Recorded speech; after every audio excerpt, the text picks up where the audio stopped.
क्या लगता है आप लोगों को? सबका कहना है कि भारत पर असर पड़ेगा और खास तौर पे लोगों का कहना है कि हमारे जो इकोनॉमिक परिस्थिति है, जो हमारी आर्थिक परिस्थिति है, उस पर ज्यादा असर पड़ने वाला है। कैसे देखते हैं आप? मुझे लगता है कि इम्पैक्ट जरूर आएगा जी, लेकिन बहुत ज्यादा नहीं आएगा।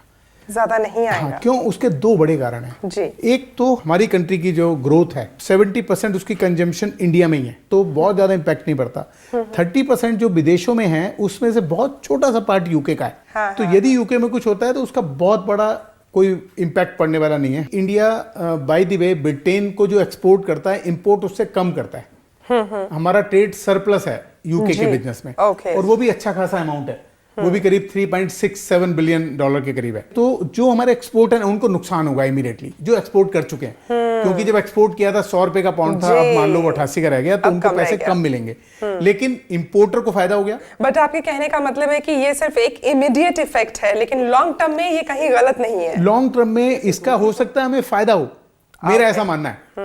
इसका हो सकता है लॉन्ग टर्म में फायदा हो। Also only for the bills which are already raised and payment to be made. Okay. अब जो हम एक्सपोर्ट करेंगे उसमें हमें कोई नुकसान नहीं है, क्योंकि उसमें तो बिल उसी प्रकार से एडजस्ट होकर रेज होंगे जी। अब जो एक्सपोर्ट होगी। लेकिन हाँ, जो एक्सपोर्ट हो चुकी और जिनकी पेमेंट पेंडिंग है उसमें उनको एक्सपोर्टर्स को जरूर नुकसान होगा। इंपोर्टर्स को फायदा होगा। वो it's a temporary effect, only temporary effect. But Chandrashekhar ji, अभी जैसे हमने देखा कि एक मोहतरमा बात कर रही थी कि कहीं पर भी कुछ होता है तो उसका भारत के जो फाइनेंशियल मार्केट है उस पर बड़ा असर पड़ता है। इसको आप कैसे देखते हैं? Because India is such a country which is now being watched by whole globe. So wherever we go, they speak a lot about India. So obviously our capital markets will certainly have an impact if something goes positive or negative across somewhere in the globe. जी। So even here also, if you take, say there are so many loans which have already been borrowed in GBP. Right. So now the original commitment might be at 100 rupees.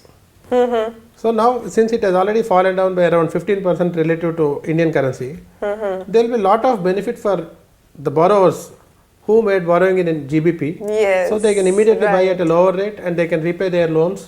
So that benefit itself is around 15%. Even if you take a normal business, the profit percentage is around 5-6%. So they are earning a very big percentage growth in terms just of by borrowing the money.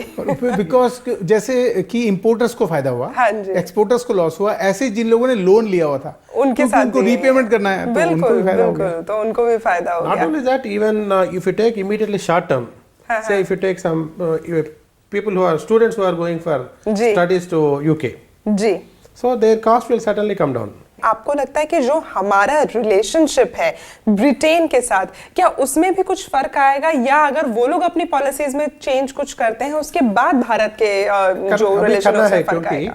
अभी FTA है, free trade agreement, so that is in suspense for almost last 9 years.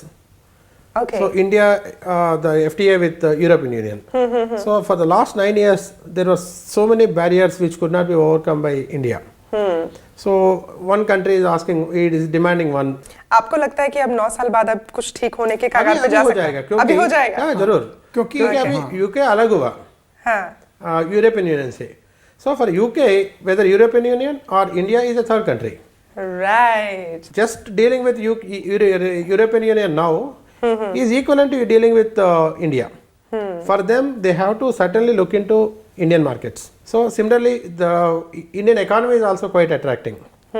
So certainly UK will now open the doors for Indian.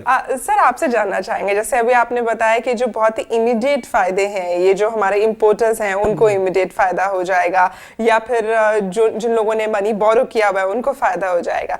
जो एक आम जनता की हम बात करते हैं, जो सिर्फ जब विदेशों के बारे में सोचते हैं, सिर्फ तब सोचते हैं जब उन्हें घूमना फिरना होता है, उनको तो कुछ नुकसान फायदा है? उनको फायदा है, उनकी कॉस्ट कम लगेगी। अब if you go to UK now, we have to buy dollars pounds. They can buy at a lesser rate. So we can say कि ये बिल्कुल सही सीजन है अगर आपको यूके घूमने के लिए जाना है।